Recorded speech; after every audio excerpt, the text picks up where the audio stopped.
asalaamaaleykum mbokk yi téléspectateurs yi internautes yi ak képp koo xamante ne rek jamono ji yaa ngi ñuy seetaan partout dans le monde ñu ngi leen di nuyu di am mbégte nag encore une fois teewee fii seen émission tam-tam niñ koy defee saa su nekk tous les mercredis dañuy ñëw ànd ak yéen ci thématique yu am solo waaye laata loolu nag dañ leen di ñaanal di leen baalu àq di leen baal àq waaye tamit di leen ziar bu baax ci weer bu sell bi ñu nekk ginnaaw jóge nañu ci tabaski di yaakaar ne rek vous avez passé une très belle fête de tabaski waaye tamit nag def ko ci jàmm def ko ci salaam waaye tamit lépp loo xamante ne rek am nañu ko ren yàlla nañ ko am lu ko ëpp fileeg déwén di ñaan réew mi jàmm di ñaanal ñëpp jàmm waaye tamit di ñaan rek fekkee ko ay déwéni ñun ñëpp incha allah rabbi tey nag comme ni ngeen ko xamee tous les mercredis dinañ ñëw ak yéen ci univers des jeunes di waxtaanee sujet bu am solo tey ndax lépp loo xamante ne nii bien-être la lépp loo xamante ne santé hygiénique la wala santé gynécologique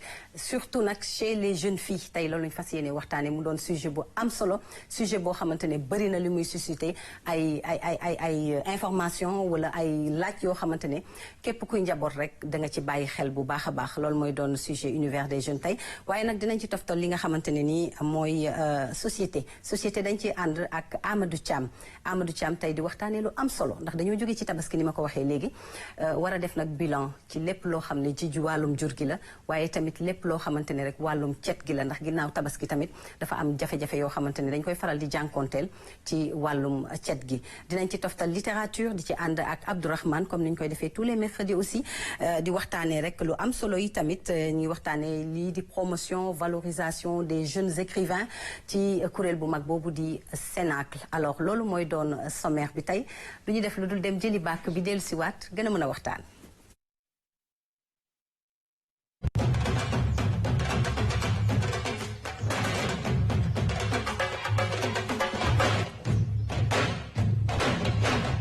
noonu laa koy nuyoo di ko ziar di am mbégte dalal ko waaye tamit nag di la baalu ak bu baax Abdourahmane waaw Rougui man tamit maa ngi lay baalu ak di la baal di wax yàlla ñu boole baal vraiment ñu yàlla def ñu fekkewaat ko ay at yu bari alors di la ko souhaité di ko souhaité ñi nga xamante ne ñoom laa bokkal plateau bi di la wax déwénati aussi mbokku téléspectateurs yi nga xamante ne ñoo ñuy seetaan tous les jours fii ci tam-tam rawatina mercredi avec la rubrique littérature. absolument waaw alors noonu laa koy ziare moom itamit Amadou Thiam Babel yow moom dafa mel ni daal solo si ëpp ci tabaski bi yow la ndax yaa yoroon xar yi nag. waaw salaamaaleykum Rougui maa lay nuyu. ziar di naa la nuyu ñëpp ñi nga xam ni fekk naa leen ci plateau bi di nuyu téléspectateurs yi nga xam ni ñooy suivre saa su ne émission tam-tam. waaye di wax aussi tamit alhamdulilahi rabbil alamin ba nu suñu borom mayee ñu yegg te fekkee tabaski bi ci jàmm ba war a mën a ñëwaat fii toogaat ci plateau bi. di kontaan vraiment ci teew bi nga xam ni teew naa xam naa ni dinañu am lu bari loo xam ne dinañ ko waxtaan ci kanam tuuti. incha allah léegi lay doon waaye ci loolu dañu am invité yu am solo yoo xamante ne ñu ngi ñu feggoog ñun ci plateau bi ki ci jiitu di Fatima Aïdara Gueye nekk responsable commercial API Afrique toog fi nag pour ñu waxtaanee lu am solo li nga xamante ne junj naa ko ci lii di univers des jeunes. madame Aïdara madame Gueye maa ngi lay nuyu. maa ngi lay fay am mbégte nag dalal la ci plateau bi ginnaaw bañ la ziare. merci beaucoup Rougui di la jaajëfal bu baax a baax merci beaucoup ci invitation bi. aussi di nuyu ñi nga xam ne ñoom laa bokkal plateau bi tey di leen baalu àq tamit bu baax di ñaan yàlla ñu fekki ko ay déwén yu baree bare. donc di nuyu tamit aussi téléspectateurs yi nga xam ne ñoo ñuy seetaan jamono ji ci émission tam-tam ñu fi waxtaanee tout le temps lu am solo merci vraiment. alors ñuy ànd ak tamit ki nga xamante ne mooy Serigne Cissé nekk secrétaire général adjoint du Cénacle des jeunes africains Serigne maa ngi lay nuyu bu baax di la ziar di am mbégte nag feggoog yow ci plateau tam-tam. maa ngi lay fay bu baax soxna Rougui Yatou di leen nuyu di leen ziar di kontaan lool ci invitation bi nga xam ne invité ngeen ko le Cénacle des jeunes écrivains du Sénégal may beral nuyoo aussi suñu présidente madame Soda Ndoye Lo mi nga xam ne. Elle constate tous les efforts pour l'amélioration et le développement de l'écriture au Sénégal, mais en particulier l'écriture, la littérature relative à la jeunesse. Merci beaucoup di leen baalu àq aussi si julli gi nga xam ne si lañ jógee di leen baal àq di ñaan suñu borom mu yokk ñu ba ñu yëg ko jërë ngeen jëf. amiin yaa rabbi ci noonu la ñuy dem régie jëli bàkk bi dugg ci univers des jeunes.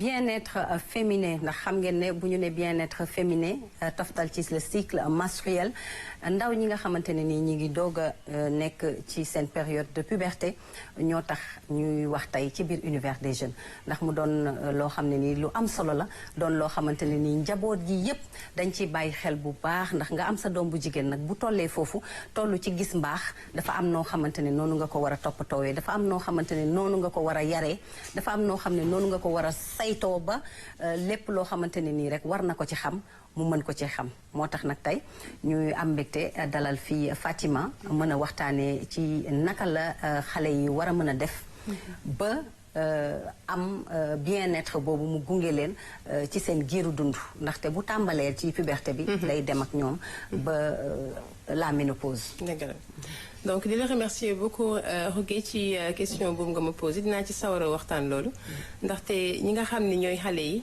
donc ci lay foofu lay tàmbalee donc li nga xam ne mooy le cycle menstruel et les règles dafa di loo xam ne nii lu naturel la te tey on a remarqué que dans notre société que dañ ko def benn sujet tabou nit ñi duñ ci waxtaan boo seetee sax ba seet yaay yi nga xam ne nii ñoom ñoo ciy war a waxtaan ak seen doom yi dañuy am kersa pour waxtaan ci ak ñoom te loolu nekk loo xam ne nii dañ ko war a dindi teg ko fee di waxtaan ak ñoom préparer leen ci tey jii bu ñu demee ba gis ko tamit parce que souvent dañu gis xale yoo xam ne dañ koy buñ ko njëkkee gis rek dañuy tiit dañuy ragal ñenn ñi dañuy jooy ñenn ñi classe la leen di dalee ñenn ñi ci mbedd la leen di dalee bu ñu ko gisee dañuy tiit daw parce que préparé wuñu leen waxtaanuñu ak ñoom ci mbir mi mu nekk loo xam ne ni tey jii ñun suñu objectif mooy surtout ñu dàq loolu pour que xale yooyu tey ñoom ñëpp commencé ko tey ci seen yaay parce que foofu la ñuy tàmbalee ñu xamal leen informer leen jox leen information yi nga xam ne moo nécessaire pour que ñu mën a xam mën a demal seen bopp ba nga xam ne bu ñu màggee tamit duñu sonn daal alors ci loolu ngeen amal benn application bu am solo muy la première au Sénégal nekk application mobile boo xam ne c'est destiné au bien-être au suivi mais surtout à donner des informations concernant le cycle menstruel mu doon application bu am solo nga ñëw ci voilà donc application bi moom muy application weer wi donc plus particulièrement au Sénégal mais aussi dans l'Afrique de l'Ouest en premier parce que tey jii par exemple nii nekk na benn application boo xam ne accessible na tey jii boo gisee sax ñu gën koo créer xam ne ay waxtaan la yu ngeen di amal ak xale yu jigéen ñi aussi ñu ngi ko gis à l'image waaw léegi après di nga dugg ci loolu voilà donc tey jii application bi boo gisee tey jii ñu gën ko mettre en place sax dañoo dem lu bëri ci xale jigéen ñi comme que ñun tey jii benn entreprise la boo xam ne nii la ñuy liggéey boo xam ne dafay defar ay produits hygiéniques pour les femmes donc ce qui nous a permis d'être beaucoup plus proche des jeunes filles donc li ñuy gën di dem ci jigéen ñi même dans les groupements de femmes aussi dañuy dem di waxtaan ak ñoom et tout mais on a trouvé que ne nii que y a benn manque information boo xam ne am na maanaam lépp li nga xam ne dafa concerner cycle menstruel ñoom dafa am luñ ci xamul lu bari donc ba tax na looloo tax ñu daal di teg kii bi programme bi muy changeons les règles pour que lépp loo xam ne dañ ko doon nëbba ñu mën koo feeñal ndax règle du lu ruslu du lu naturel la voilà donc ce qui fait que nag après ci la ñu def par la suite léegi ñu nekk en collaboration avec des partenaires yoo xam ne mu di Yux mu di IT for Life Aliside muy di tamit Yux kii comment dirais-je waa IT for Life Yux ak DIT voilà ñoom la ñu di collaborer am benn projet bu ñu teg pour application bi donc ñu am ci benn financement boo xam ne nii mooy par la fondation Botna bi nekk Suisse donc bi ñu gagné nag financement bi ci la ñu nag daal di nekk ci liggéey bi jéem a fexe mettre en place application bi balaa macha allah réussir nañ ko fi mu nekk nii accessible na sur Apple Store sur Play Store aussi tey jii xale bu jigéen fu mu mënti nekk tamit aussi yaay tam fu mu mënti nekk yor smartphone am mën na télécharger application bi am possibilité poser toutes ces questions en toute discrétion lépp lu mu bëgg a xam en gynécologie wala dara bu ko poser question ci biir application bi dina ko jox c'est important alors Amadou ku ne xam na ne jigéen moom am na foo xam ne bu fa tolloo dafay soxla ku ko gunge ndax mooy ndaw yi ñi nga xamante ne dañuy dugg ci âge puberté ndax ku ne xam na ne moment boobu dafay am changement yu bari yoo xamante ne dina survenir ci dundam waaye tamit ci physique am. macha allah damay féliciter ñi nga xam ne vraiment ñoom am nañu xalaat ba am ak initiative pour defar application bu mel noonu. waaw ndax même bu dul dara sax yow mi nga xam ne yaay parent bi. yow de loin sax di nga mën a xam exactement yow bu fekkee nit ki yaa ngi koy surveiller de loin. su fekkee ni application bi tel jour la wax ni cycle bi si lay ñëw. di nga ko mën a woo ne ko normalement cycle bi tey la war a ñëw bi ainsi de suite. moom mu mën a waaj boppam. absolument pare boppam. parce que day am solo xale yi bu ñu leen bàyyi rek ba affaire bi ñëw rek brusque seen kaw. dëgg la war nañ di teel a tàggat di leen ñaax ñu xam ni ñoom ay jigéen lañu. absolument dañu war a jugee ci lii agsi fii. te bu ñu agsee fii am na loo xamante ni foog ñu dund ko.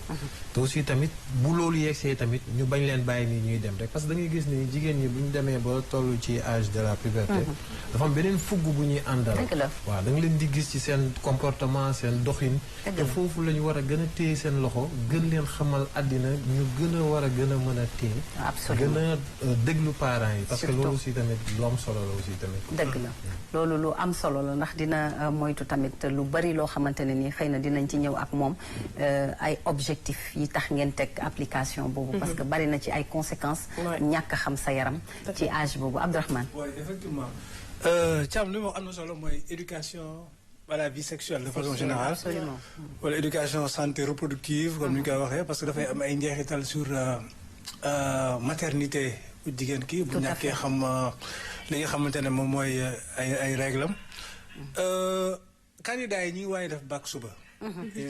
le 14 man je me souviens bu ñu nekkee salle bac. y avait une fille boo xamante ne dafa gis ay règles ci biir salle bi. des règles abondantes mais malheureusement c'était pas sa période mais c'est le stress. avec le stress. est-ce qu'on mais les surveillants étaient vraiment dañoo jaaxle woon wax xamuñu woon nu ñu koy jëlee en charge. et donc elle a perdu pratiquement la matière là-bas. ce qui fait que c'est une brillante fille et puis mu dem deuxième tour voilà donc boo xoolee. affaire règle yi dafay am benn conséquence sur les études des jeunes filles. da ngay gis man je me souviens collège yi nekkoon wala lycée yi nekkoon généralement du am benn prédisposition bi nga xamante ne day accompagner les jeunes filles yoo xamante ne parfois daf leen di bett. parfois foofu la ñu koy découvrir du am assistante sociale du am le matériel qu'il faut pour les prendre en charge et cetera loolu mooy tax ne parfois ñu su bëri si ñoom dañuy rater ay cours seen scolarité parfois dafay doore yàqu parce que dañuy ruus parce que dañuy xalaat suñu amee règle du ñu am fi nga jëlee en charge donc éducation bi war na am à deux niveaux au niveau des parents que les parents soient préparés que les parents soient formés maintenant aussi au niveau des institutions lu mel ni écoles yi yu mel noonu ñuy jël en charge également ça. loolu moo tax rôle yu mel ni ONG yeeg association yi application yi vraiment seen njëriñ. am na solo ci wàllu boobu quoi. tout à fait pour rejoindre la rek. cours yi ñuy raté. bari na ci sax ñi koy raté. parce que dañoo am ay douleurs. des douleurs menstruelles yoo xam ne parfois dafay metti ba. xale bi dina toog 2 jours wala 3 jours du dem. école ça dépend juste de l'organisme de la personne. te mu doon ay jafe-jafe yoo xam ne di nga ci ñëw léegi ndax am na solo xale yëpp a ngi lay déglu. njaboot yëpp a ngi lay déglu itam alors si c'est Serigne. Je pense que c'est une bonne initiative. Parce que comme nous l'avons tous constaté il y a un manque d'information. Tout à fait. Et je pense que loolu état bi am na ci rôle boo xam ne war na ko ci jouer. parce que bu fekkee ne xale bu jigéen bi. bu gis cycle am dina ko empêcher mu dem école 3 4 à 5 jours donc je pense que loolu benn fléau boo xam ne on doit tous nous battre pour y remédier donc je pense que c'est une initiative à saluer ñu leen encourager aussi pour ngeen vulgariser ko ba ñu bari xam ko daal application bi je pense que c'est une chose très intéressante nous vous félicitons encore une fois ci loolu sax xam nga rek nguur moom bu toogee ñëpp la toogal rawatina jigéen ñi ndax ñu ngi def ay jéego yu am solo ci lépp loo xamante ne rek dimbale jigéen la rawatina xale yu jigéen ñi ba tax na bàjjenu gox yi looloo tax seen taxawaay am solo ndaxte ñoom itamit dañuy contribuer bu baax di dem ci groupement yi di informer parents yi waaye tamit di dem ci école yi di dem ci association de jeunes yi di waxtaan ak xale yi bu baax ñu xam naka la ñuy toogee surtout pour l'hygiène et la santé de la reproduction alors Fatima bëggoon naa ñu wax ci suivi bi parce que parfois dafay am ay conséquences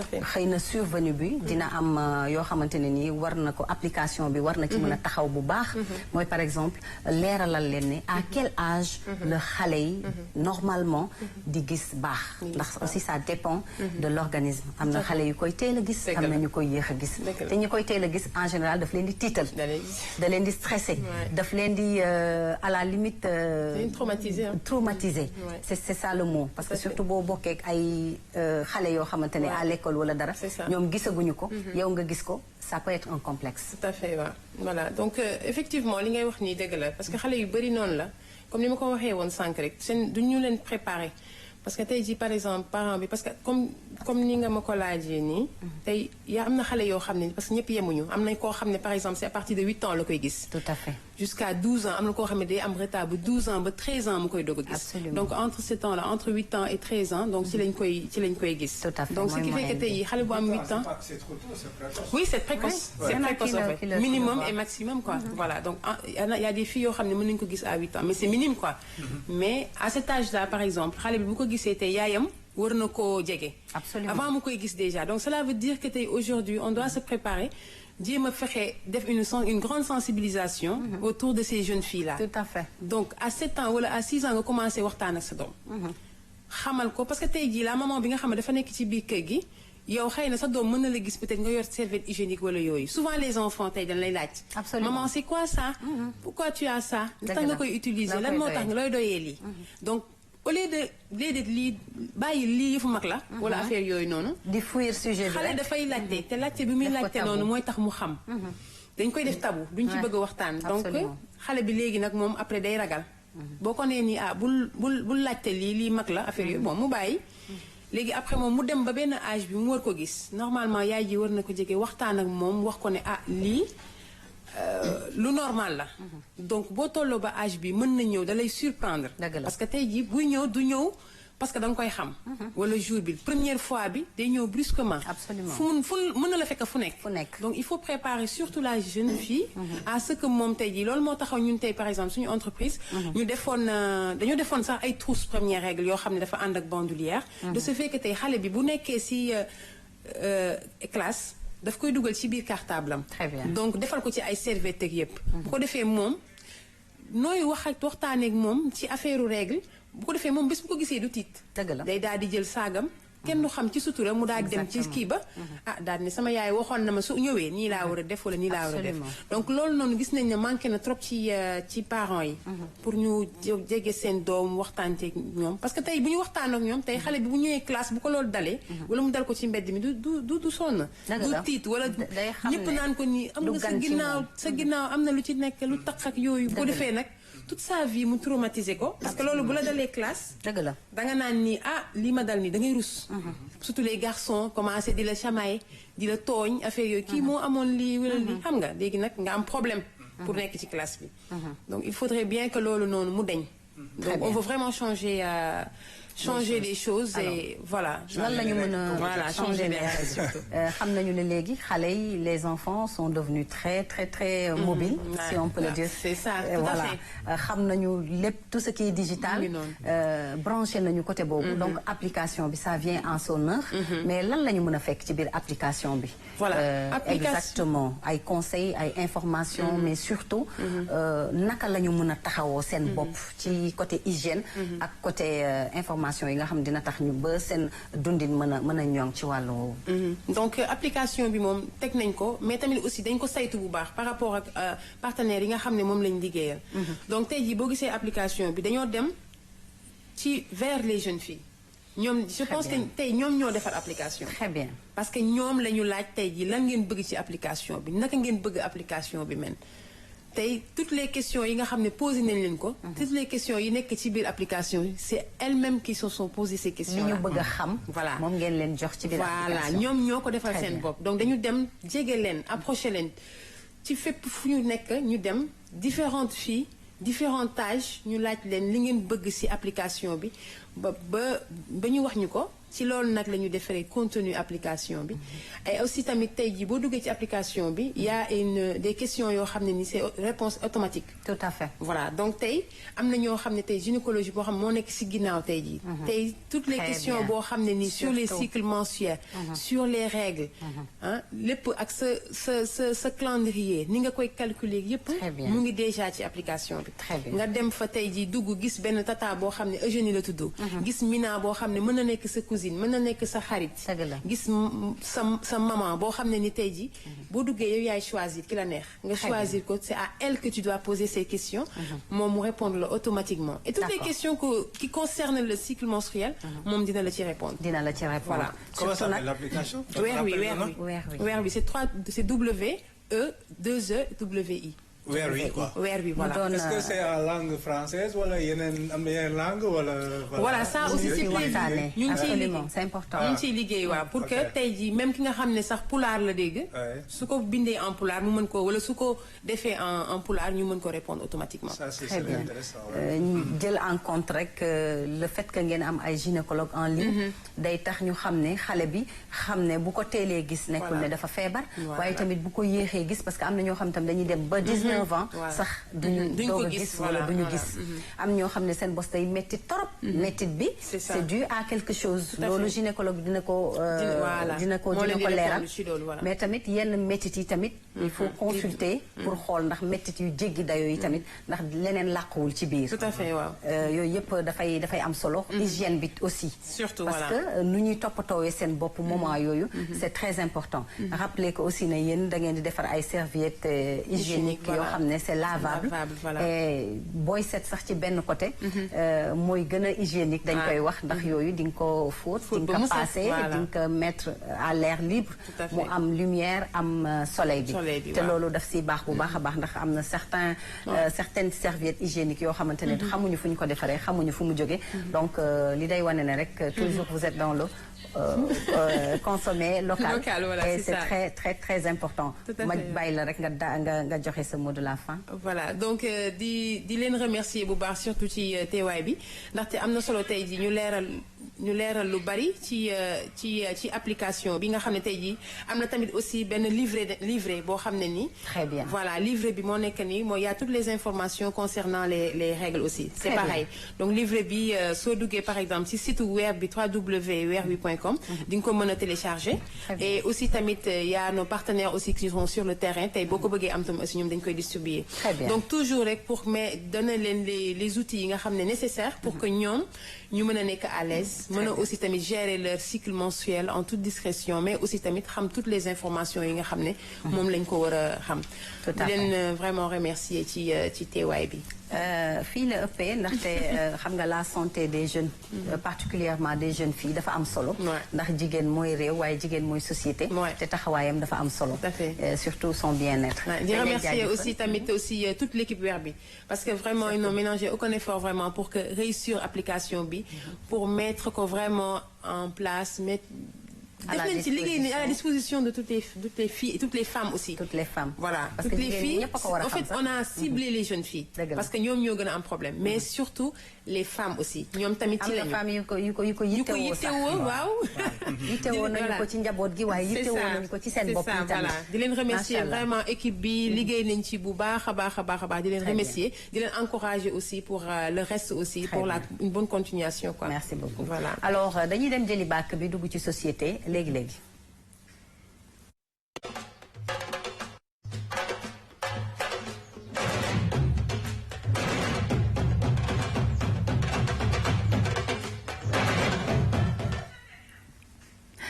société buñ ci dee dugg tey junj naa ko sànq dañuy waxtaanee lépp loo xamante ne rek toftalu na ci tabaski bi dund nañ ko mu neex lool waaye tamit xar yi sakkan lool macha allah ba ñëpp gis ci seen bopp ñëpp kontaan waaye li ci xew nag ci mujjanteel gi Amadou Thiam moo ñu fi toogal pour daal di ci indil ay leeral ci lépp loo xamante ne rek xew na fi moo xam wàllum jur gi waaye tamit wàllum cet gi. waaw macha allah Rougui boo comme li nga wax rek tey. fi ñuy njëkk a tàmbalee mooy tey Sénégal dañ doon tiit ni xëy na borom kër yu bari du ñu am xar wala Sénégalais yu bari dinañ dem jënd te du ñu am xar. surtout mais boo xoolee 3 ans d'affilée mi ngi nii Sénégal macha allah chaque année dañuy jënd xaru tabaski ba xar yi des.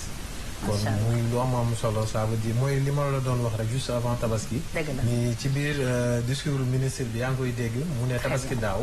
waaw loolu sax nag fi nga nekk noonu baax na dañuy dem seetaani élément bi dellu si waat ci plateau bi mën ci gën a waxtaan. muy guddi muy bëccëg ñu ngi ci terrain bi ngir jële mbalit mi fii ci Ndakaaru seenu dogu tax na salte bu bari bi ñu daan gis fii ci Ndakaaru gisatuñ ko fii rawatina nag ci jamonoy fête. mobiliser nañ ci lu toll ci 2 junni ak juróomi téeméeri sénégalais benn junni bi fii ci Dakar li ci des ci biir région yi à l'intérieur du Sénégal fépp daal foo xam ne nekk na marché tegoon nañ fa dispositif pour mën a accompagner commerçants yi ñu am ci nag satisfaction bu rëy di ci gërëm aussi personnel u UCG xale yi aussi nga nekk ci programme présidentiel bi ñu dàkkantelee xëyu ndaw yi ñoom tam am nañ ci contribution bu am solo. ci période bi ñu nekk nga xam ni da daan bari lool ay mbalit yu ñu daan gisee ci marché yi ak itam ci yenn yoon yi ci Ndakaaru UCG nag xam loolu moo waral mu indi ay coppite yu bees ci ni mu tëralee ay pexeem. saa su fekkee ni dañuy jublu ci fête surtout fête religieuse dañuy gis ni mbalit yi nga xam ni mooy génn ci kër yi ak ci marché yi dafay yokku ndax day nekk période boo xam ni consommation bi dafay bëri ren nag li nga xam ni moom lañ ci indi lu bees mooy dañu xawoon anticiper xale yi dañ doon génn di gàttandu mbir mi di nettoyer. jamono koy tabaski moom fii yëpp 19 yëpp ay jali mbalit la ba mu fees dell fii yëpp danaan fees mbalit fii ay ñiy jaay si marché Wassintor di tuur fii ay Wassintor même fii dañ fi daan tuur ay Wassintor mais léegi nag moom lay lépp dañ ñëwoon. tonni mbalit mi naam baax na waaye bañ di taqal mooy li ko gën xam loolu nag moo waral UCG di amal ay sensibilisation jëmale ko ci askan wi. dem nañ ci daral yi dem nañ ci marché yi dem nañ ci boutique yi waxtaan nañoo ak nit ñi pour wax leen ni la UCG kat la mu doon def dina ko defaat mooy dina indi ay oto dina indi ay jumtukaay dina indi fu ñu teg ay mbalit li ñu bëgg mooy nit ñi mën a liggéey ci jàmm te duñu am benn jafe-jafe ci wàllu mbalit loolu lañu bëgg. lii ngeen gis nii la Dakar mel muy mbedd yu mag yi muy marché yi fépp foo dem dafa set wecc.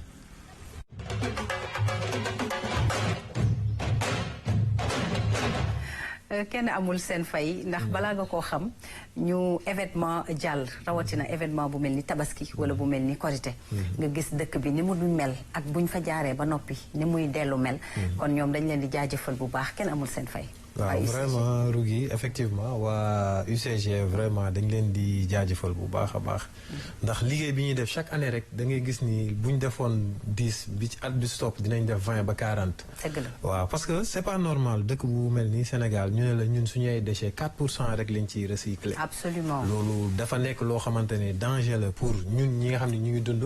danger la pour environnement beeg terre beeg parce que da ngay gis ni en général ñun amuñu habitude boo amee sa mbalit nga ber ko nga ne lii yëpp ay sachet la bàyyi ma tegee ko à côté. lii mooy carton ma tegee ko nii lii mooy yeneen produit ma ñun dañuy jël rek sànni lépp. tout à fait de ce fait que ñoom bu ñu ñëwee seen liggéey dafay mujj métti. waaw dafay nekk liggéey bu métti ñu ngi leen gis aussi tamit même avant lii nii sax. da nga leen gis ci biir veillu tabaski bi. ñu ngi woon ci daral yi fi nga xamante ni fa lañ doon jaayee xar yi. dañuy ngay chaque jour dañuy ñëw nettoyer bale parce que bëgguñu mbalit bi dajaloo. jaloo exactement dafay bëri coono. surtout ñuy def tamit liggéey bu am solo vraiment waa UCG saa su ne rek dañ leen di gën a jaajëfal parce que ñu ngi def liggéey bu am solo waaw absolument parce que tamit dangay seet ne li ngay wax lu am solo nga wax ndax tri bi ñun amuñu habitude di trier suñu ay mbalit ordures ménagères yi bari na luñ ciy dugal waaye duñ ci séparer dara yépp la ñuy boole def ko même poubelle bi mais loolu danger la parce que boo xoolee en général ñun li ci gën a garaaw da ngay gis fii Sénégal période tabaski man damay tijji ci koñ bi benn rigole rek lépp lu ma am déchet béjjén yeeg biiru xar yeeg yëpp ma sànni ko ci biir te après dañuy mujj woo ay société ay ONAS ak yooyu pour ñu ñëw waa koñ bi ñoo indi mujj woo ne leen fii dafa bouché te pourtant waa koñ bi ñoo jël déchets yi def ko foofu te pourtant bu ñu patienté woon tuuti oto mbalit bi dina ñëw ñu génne seen ay kii dem tuuri ko wala nga gis ñu jël seen ay déchets dem ba ci plage bi fi nga xam ne fa la nit ñi war a féexloo war a sangu ñu ñëw sànni ko ci ndox bi noonu wala ci suuf si te pourtant mënoon nañu gas ba mu xóot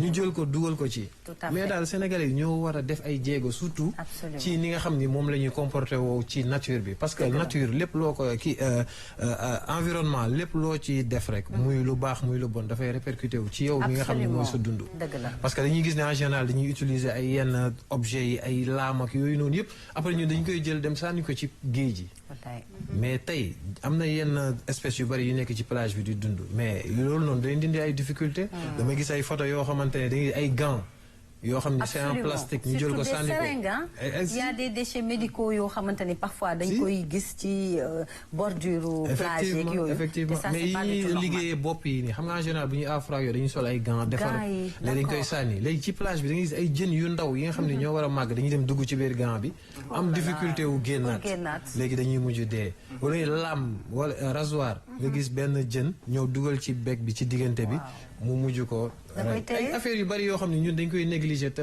fekk après mun na répercuté wu ci écosystème bi mooy bu ñu waxee écosystème bi li muy lan moo ciy répercuté wu rek genre affaire yooyu mooy tax sénégalais yi ñun dañu war gën a sensibiliser waat suñu bopp ci naka la ñu war a comporté woo ak ci environnement bi waaw loolu dafa nekk lu am solo te UCG mi ngi ci def ay jéego yu am solo Abdourahmane oui di nga waxee dëgg la et puis UCG am na benn aspect symbolique boo xamante ne dafa am seen liggéey maanaam jour tabaski dañuy ñëw nga xamante ne ñii dañoo am njaboot toog ñëpp voilà le lendemain tabaski nga naan bon tey moom est-ce que dinaa liggéey est-ce que ma bàyyi ba xaar bi rees ak affaire yi nga gis leen ci mbedd mi ñëw donc aspect boobu aussi day wane benn message fort quoi surtout à l'endroit de la jeunesse aussi que dañuy nekk ci mbedd mi daan seen doole comme ñëpp quoi et puis il faut un travail alors ñun dañoo am benn population boo xamante ne jeune qui se renouvelle c'est-à-dire que mooy message yi ñu war a jàllale ci affaire éducation à la vie sexuelle éducation à la vie environnementale wala à la citoyenneté éducation sur le vivre en commun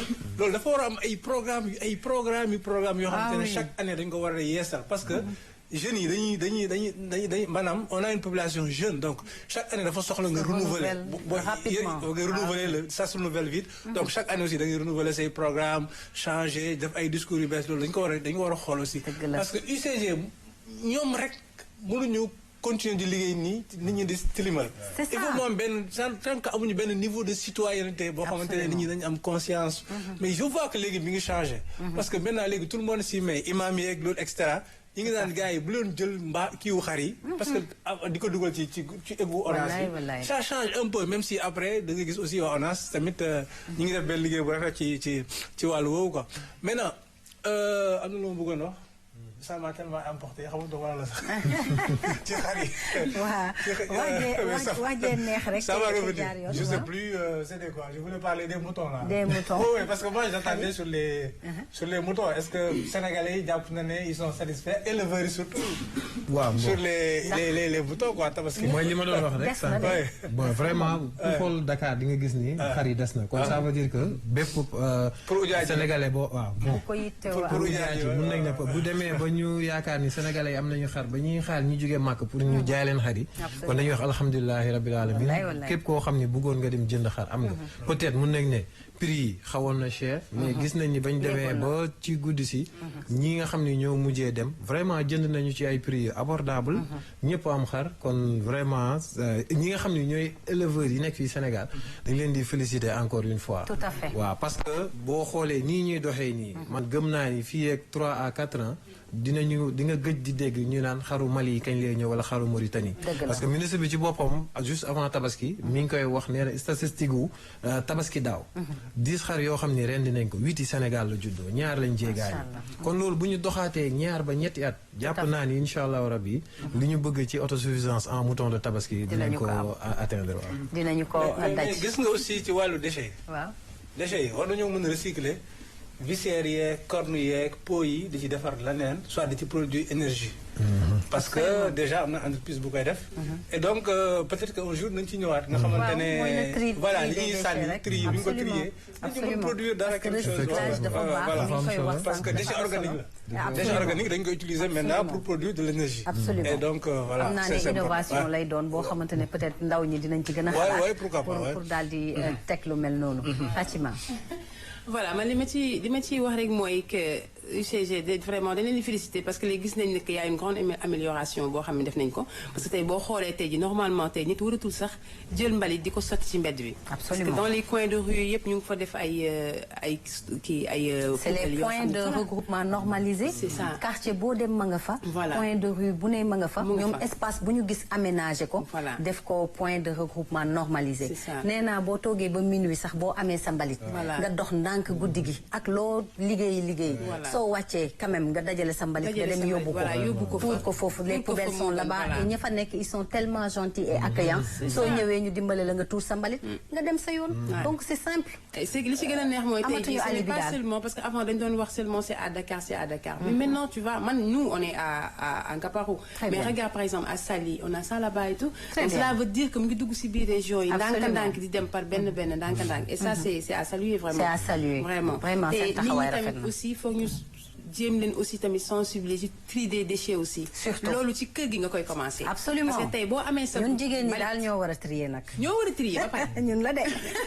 parce que mbalit bi nga xam ne ay mbaax ak ay waasintóori jën ak affaire yooyu noonu. lépp la ñu boole da nga ko war a teg de côté. absolument les épluchures de légumes yi nga def ko de côté. les papiers nga mettre ko de côté. ko defee les bouteilles.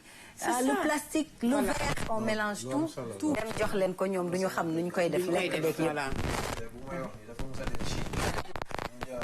jënd benn VIP Coca-Cola naan ko ci mbedd bi naan bu mu jeex ñëw ci benn poubelle gis ko tijji ko dugal ko ci dem ba ay 5 mètres am ku ko dogaale woo ko bu mu ne ko fii du poubelle pour plastique du papier la voilà donc monde bi foofu la toll absolument c'est important parce que xam nga moom defe na ne baax dugal na ko ci poubelle bi alors que poubelle bi da nga war a xool déjà pour xam lan moo fa war a dugg c'est important absolument et ça facilite aussi le recyclage alors Serigne alors pour ñun ñi nga xam ne Kër Massar lañ dëkk bu ñuy wax liggéey UCG ñun mën nañ ko témoigner quoi parce que foofu même pendant la nuit da nga leen di gis ñoom dañuy liggéey quoi ay minuit 1h ba 2h du matin tu vois que ñoom dafa am ay yenn point yoo xam ne dañuy wax nit ñi da leen fa teg seen mbalit yi lu su mel ni comme station Kër Massar léegi nit ñi dañuy dajale mbalit teg ko foofu donc laa di ñoom dañuy ñëw rek jël ko yóbbu donc je pense que UCG comme ni ñu ko waxee seen travail c'est à saluer parce que c'est un travail remarquable et aussi c'est décentralisé parce que comme ni ko soxna si waxee léegi da ngay dem ba Mbour seen point de collecte yooyu ñu teg donc je pense que l'aspect environnemental était négligé au Sénégal mais de plus en plus ñu ngi gis ne il y a des améliorations donc c'est des choses à saluer également tout à fait non rafet na neex na parce que boo xoolee léegi Dakar ak li ko wër yëpp ci Sénégal gi yëpp waaye rawatina fii da ngay gis parfois boo demee doxee ci allées yi mais da ngay kontaan sa xol day feex regarder la corniche comment elle est aménagée donc cadre de vie boo xamante ne nii daf ñuy permettre ñu am bien-être parce que booy liggéey di nga stressé booy liggéey di nga soxla dégager say poumons parce que parfois circulation beeg yooyu daf siy baax nga am des espaces verts daf siy baax nga am ay espaces propres yoo xamante ne vraiment dina tax ñu mën a ñoŋal suñu dund surtout nag suñu wér-gu-yaram ndax bu ñu fàtte ne tamit mbas bi mi ngi fi toujours te demagul nañu continuer di takk suñuy masque di respecter lépp loo xamante ne ñu ngi ñu koy digal ci waa kër docteur ma bàyyi la rek nga daal di daaneel ñu jàll ci littérature waaw macha allah Rougui li nga wax dafa am solo trop si li nga xam ni boo xoolee àddina bi fu mu toll nii ñëpp àddina bi dëkk yi ñëpp fi ñu toll ci waxum environnement la ñuy wax. absolument boo gisee tey président de la république bu demee ba taxaw ci chantier yu mel ni ay BRT. ak TER bii nii. c'est juste que ni pollution bi la bëgg ñu wàññeeku. parce que bu fekkoon Guédiawaye dafa am 300 véhicules yu fa doon jógee chaque jour. di ñëw si Dakar léegi ñu teg BRT pour BRT nga xamante ne day nekk. day jëlandoo masse bu bari indendoolee biir Dakar te du polluer kon ça veut dire que addina bi moo toll foo xam dañu war a wàññi polluer dañu war a wàññi lu ne rek ñu sànni ko ci mbedd bi wala ñu sànni ko ci àll bi parce que àll bi tamit dafa am ñeneen ñu fay dund te ñooñu di fa dund tamit bu fekkee dañ nekk ci ay jafe-jafe dafay répercuté wu ci dundinu doomu aadama yi waaw loolu laa bëggoon yokk rek ñu am na solo bu baax a baax dañuy dem jëleeti bàkk bi dugg ci littérature ak Abdourahmane.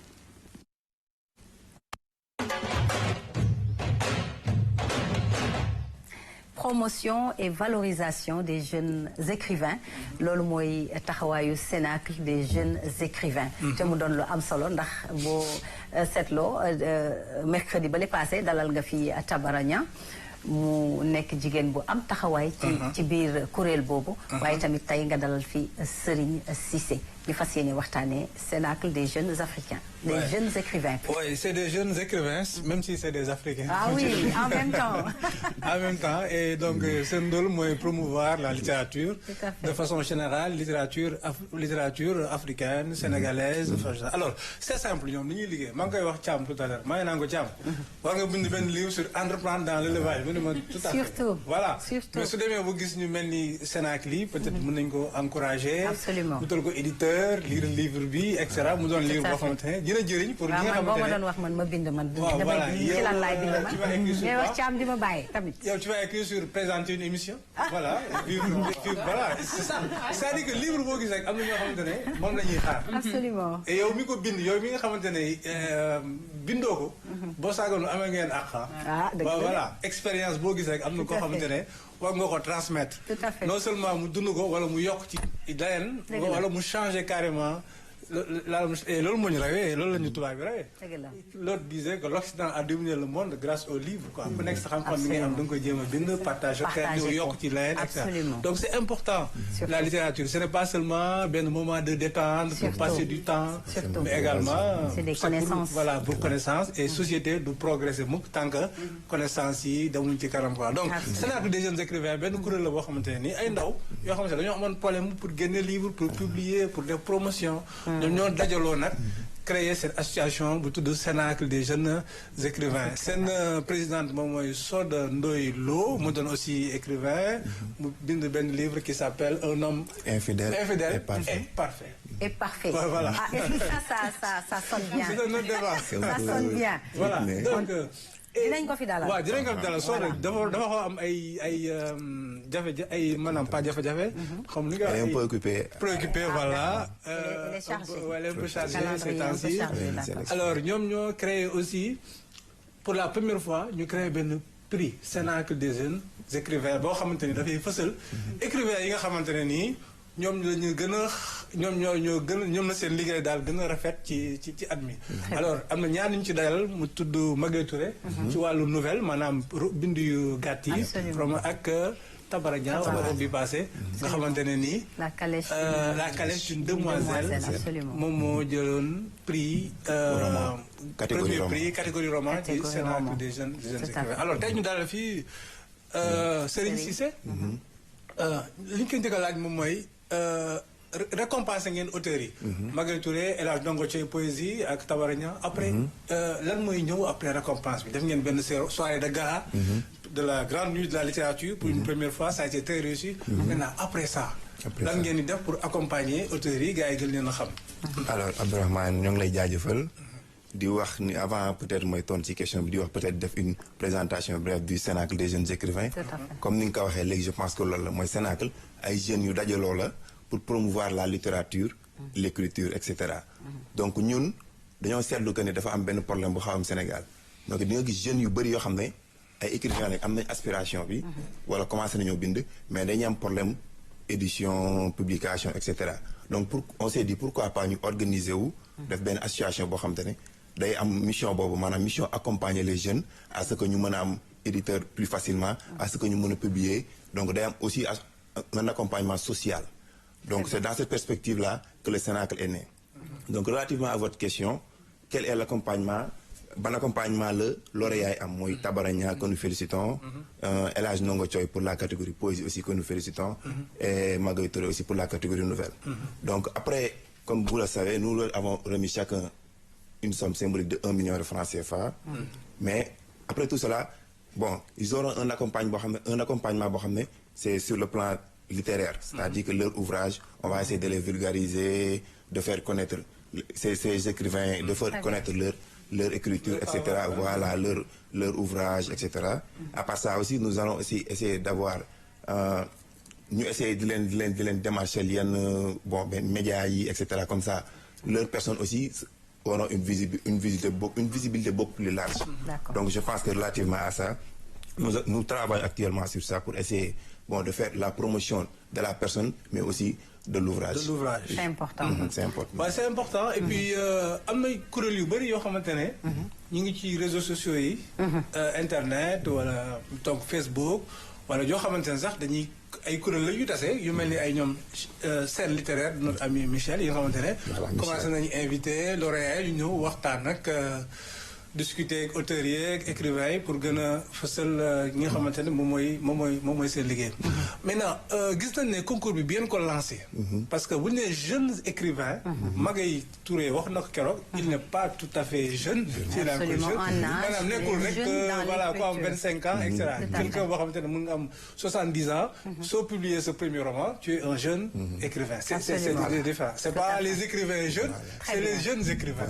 maintenant prix bi gis nañ ne par exemple Tabara Niang nga xamante ne moom bi mooy premier roman dafa nekkoon en compétition avec Ken Bougoul nga xamante ne vraiment c'est une référence dans la littérature africaine kenn doon ko présenté Ken Bougoul ak alors est-ce que ñu ne leen est-ce que mënoo leen maanaam catégoriser comme li ñuy wax lutteurs yi jël benn lutteur bi doo ko démarrer boole ko benn lutteur bu mag est-ce que mënoo leen catégoriser prix bi est-ce que loolu du andi problème parce que quelqu'un comme Ken Bougoul su ko gagné woon prix bi peut-être du ko andil dara dans sa vie parce que moom moo xamante ne elle a beaucoup elle a une renommée internationale donc est-ce que jaarul un peu ñu ngeen gën a xoolaat organisation ci wàllu boobu catégorisation bi. d'accord je pense que importance prix bi foofu lay ñëwee. parce que bu fekkee ne dañoo def prix Cénacle national donc c'est le prix Cénacle national. contrairement ak le Cénacle des jeunes écrivains du Sénégal donc le Cénacle c'est les jeunes écrivains comme vous l'avez tantôt dit. maanaam ñi nga xam ne ñu ngi doog a commencer publier soit am nañ benn ouvrage 2 ouvrages wala amaguñ ouvrage. mais le prix c'est le prix Cénacle national du livre. donc Ken Bougoul ak Tabara Niang day wane encore une fois que ni la relève elle est assurée.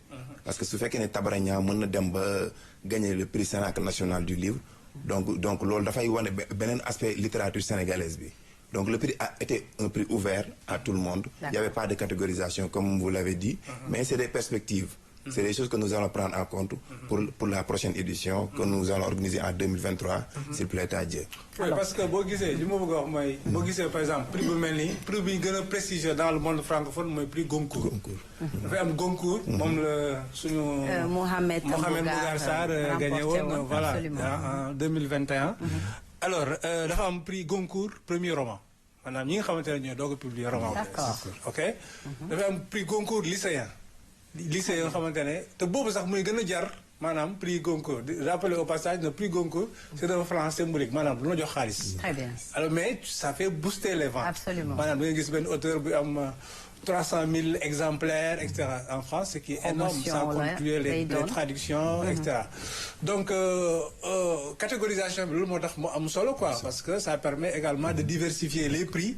maintenant également aussi de donner la chance à plusieurs auteurs parce que à côté am na le prix même si gën nañu ko décerner le prix du chef de l'État pour les lettres.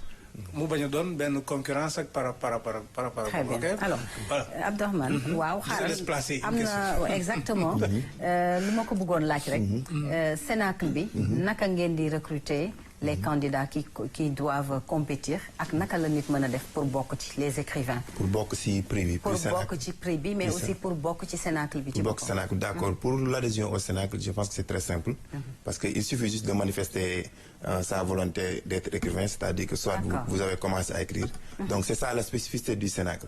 c'est que on n'a pas besoin que vous ayez déjà publié un ouvrage pour pouvoir adhérer au Cénacle, contrairement aux autres associations sénégalaises de la littérature, où pour la plupart, il faut d'abord publier pour être membre. Donc, pour le Cénacle, quelles que soient vos aspirations, dès que vous avez des aspirations littéraires, d'écrivain, etc., vous pouvez adhérer au Cénacle en passant notamment par la secrétaire générale que nous saluons de passage, Madame Fatia Ibrahim. Ouais. Donc maintenant, relativement au prix national du Cénacle, voilà, pour adhérer, bon, au début, c'était les éditeurs qui envoyaient leurs candidats. Voilà. Si commencement, les éditeurs, ils ont envoyé ses candidats. Voilà, édition, par exemple, Harmattan, des halls, par exemple, ouvrage, ils ont performance à envoyé. Parce que aussi, booy dem compétition da nga yóbbu sa élément bi nga xam ne moo gën a baax voilà moom nga gën a wóol donc Harmattan artiste et cetera ku nekk envoyé mais il s'est trouvé que les gens il y avait beaucoup d'auteurs qui voulaient participer donc nous avons fait une ouverture ñu bàyyi leen ñoom ñu mën a jël seen ouvrage donc ñëw postuler de façon indépendante donc voilà donc chaque auteur a la possibilité de candidater dès l'instant que vous respectez les règles qui ont été édictées. Alors on a 2 minutes Thiam ma bàyyi la rek nga feggoog moom. waaw macha allah di ko féliciter vraiment di kontaan aussi tamit ci ñoom seen association bi ñu taxawal bon ak ñi bind livre métier vraiment dañuy def ay weer pour bind ko yombul te gis nañ ni léegi ñun liiratuñu ay livre ndax yi ngeen di xalaat créer ay genre support yoo xam ni kon tey comme genre musiciens yi ni ñuy def soo bëggee déglu benn sound da ngay dem ci benn plateforme nga play foofu ñu dagg la après nga déglu ko est-ce que yi ngeen di xalaat créer genre yu mel noonu nga xam ni passionné yu mel nii ñoom di fa dem di contribuer yéen ngeen ci mun di gagner quoi. Voilà. donc léegi ñëpp dañu digital par rapport ak jël livre di lire. Voilà, je pense que ça aussi c'est une perspective boo xam ne lu ñu war a réfléchir la parce que de plus en plus les gens deviennent paresseux à la lecture surtout bu fekkee da ngay tim ouvrage boo xam ne day mat 100 à 150 pages ce sera très difficile pour nga lire ko donc je pense que livre audio yi ce serait une solution pour que la personne puisse acquérir de l'expérience di déglu livre bi te du si perte benn temps boo xam ne bon duñ ko tuddee perte de temps mais parfois comme il y a la paresse donc les gens peuvent appeler ça une perte de temps donc je pense que c'est des perspectives yoo xam ne nous devons y réfléchir et essayer d'apporter des solutions relativement à cela. Absolument, ce serait intéressant ngay togg di déglu sa livre. baa nga soog ci oto di voyager. loolu moom lu baax la moom vraiment donc c'est à saluer ça parce que tey jii boo gisee ay jeunes yoo xam ne vraiment dañoo jug pour promouvoir la littérature sénégalaise. loolu moom contentement la vraiment. Absolument. parce que tey nga dugg tey bien que tey léegi nit ñi kii librairie sax kii amatul léegi. bibliothèque nit yi liiratuñu léegi kenn liiratul. donc tey jii bu ñu amee tey jii voilà bu ñu amee tey ay jeunes sénégalais yoo xam ne ni tey jii dañuy proposer seen livre peut-être dinañu xale yi surtout dinañu bëgg lire. delluwaat ci surtout ci sensibilisation bi aussi. il faudrait que ça soit accessible aussi et qu'ils sachent vraiment qu'il y a des romans il y a aussi des livres yoo xam ne c'est écrit par des Sénégalais. Effectivement. Voilà pour que ñoom mais xam nga dañuy wax autosuffisance. autosuffisance Abdourahmane pour terminer. autosuffisance intellectuelle. c'est-à-dire que ñun suñu société ñu xalaatal ko suñu bopp. c'est important. mais gis nga livre boobu aujourd'hui bu ñu demee ba Sénégal ñuy xalaat société place de la femme. c'est ça. Tout à fait. c'est grâce à Mariama Ba. absolument livre boo xam ne bind na ko il y a 40 ans.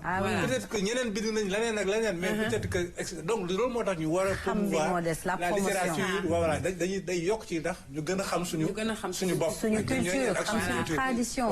xam suñu mag yu baax yi fi nekkoon. loolu c'est important et loolu suñ ko amul ay écrivains yuy toog di xalaat di bind. et vraiment ça pose problème. ñeneen ñoo jàng suñu société di ko xalaat. dañuy def loolu yàlla loo xamante ne peut-être waruñu ko def. et surtout jamono ji nga xamante ne toll ay la prix yu mel nii nag dafay encourager. dafay fouetter c'est comme boo demee ci foire yi rek ñu ne xar bi moo jël grand prix beeg kërëw dafay booster économie quoi. Absolument. parce que derrière le livre il y a des gens qui travaillent maanaam livre dafa am ñu ciy dund muy libraire bi muy éditeur bi muy correcteur bi muy écrivain bi muy agent relation presse bi et cetera donc c'est une chaîne moo tax français dañuy dépenser ay milliards pour subventionner livre mais en plus dafay andi benn valeur ajoutée ki nga xamante ne mooy lire bokkul ak ki nga xamante ne du lire. foofu laa la doon ñëw ak yow ma ne la c'est économique mais c'est encore plus. c'est un investissement boo xamante ne exactement c'est un investissement mais boo demee dans les pays émergents parce que même kiy bind dina affûter esprit ba nga xamante ne bu bindee lii tey bu ëllëgee bind bi dina gën a set dina gën a riche ki koy lire tamit comme ni nga ko waxee rek kii lire ak ku dul lire du benn. effectivement donc sur la productivité di leen remercier encore j'espère que ne donc prix bi gis nga voilà ce livre là am na benn accompagnement def nañ ci prix libraire des jeunes c'est un livre boo xamante ne bon prix bi sax moo tax ma jël ko d'accord donc c'est important le prix et ça permet de valoriser le travail di leen jaajëfal di xalaat ne année yii di ñëw dina amaat yeneen prix yu révélé aussi de grands écrivains voilà. merci beaucoup Amadou Thiam am na solo. macha allah Rougui di kontaan vraiment di teewaat doon teew fii di partager plateau bi ak sa invité yi vraiment ñu di fi la moom solo. di jaajëfal sama copain aussi tamit moom it kenn du moom. di jaajëfal téléspectateur RTS 2 yëpp. di leen jox rendez-vous ci ay fan yu néew incha allah.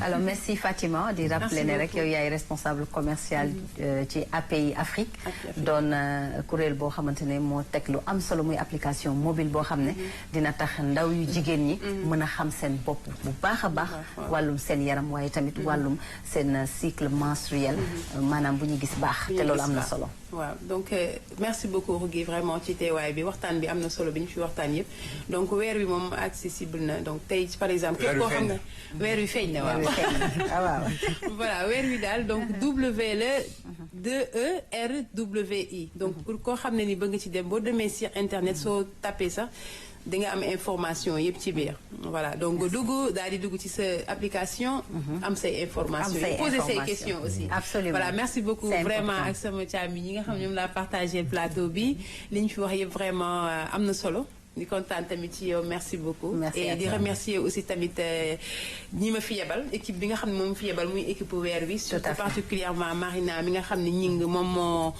sóob lii yëpp ak équipe bi yëpp daal di leen remercier ñoom ñëpp daal merci beaucoup alors di ko remercier moom tamit Serigne Cissé secrétaire général adjoint bu Cénacle des jeunes écrivains merci beaucoup ci sa teewaay merci beaucoup Rougiatou di leen remercier encore une fois pour invitation bi juste di def benn précision que le Cénacle des jeunes écrivains du Sénégal a mis en place une bibliothèque ici à Point E et nous envisageons également dans les mois à venir à mettre en place une autre bibliothèque à Thiès et à Gandiaye en partenariat avec monsieur le maire de la commune de Gandiaye. Très bien. Aussi de les remercier encore une fois, de remercier aussi tous les membres du Cénacle des jeunes écrivains, en particulier notre présidente Madame Sodo Ndoylo, Fatia Ibrahim et toute l'équipe derrière nous. Et nous encourageons également et aussi nous faisons une sollicitation relativement aux jeunes de venir intégrer le Cénacle des jeunes écrivains du Sénégal et pour qu'on puisse travailler ensemble pour élever la littérature et l'écriture de façon générale. merci beaucoup man tamit duma jeexal te ziaruma waa kër gi yëpp tout le groupe RTS waaye tamit di ko teg ci loxo suñu directeur général monsieur Racine Talla waaye tamit suñu directeur monsieur Pape Madi Diop di leen ñaanal yàlla na leen yàlla sàmm yàlla oyofal yéen yi ci seen bopp bu baax a baax ak tous les directeurs mais aussi tout le personnel de la RTS kenn amul seen fay waaye équipe technique bi Ami Collé à la régie waaye tamit Gilbert ci caméra bi ak ñëpp ñoo xamante ne rek ñoo jàpp ci émission bi ñu ngi leen di jaajëfal di leen ziar di leen baalu àq bu baax a baax jërë ngeen jëf chers téléspectateurs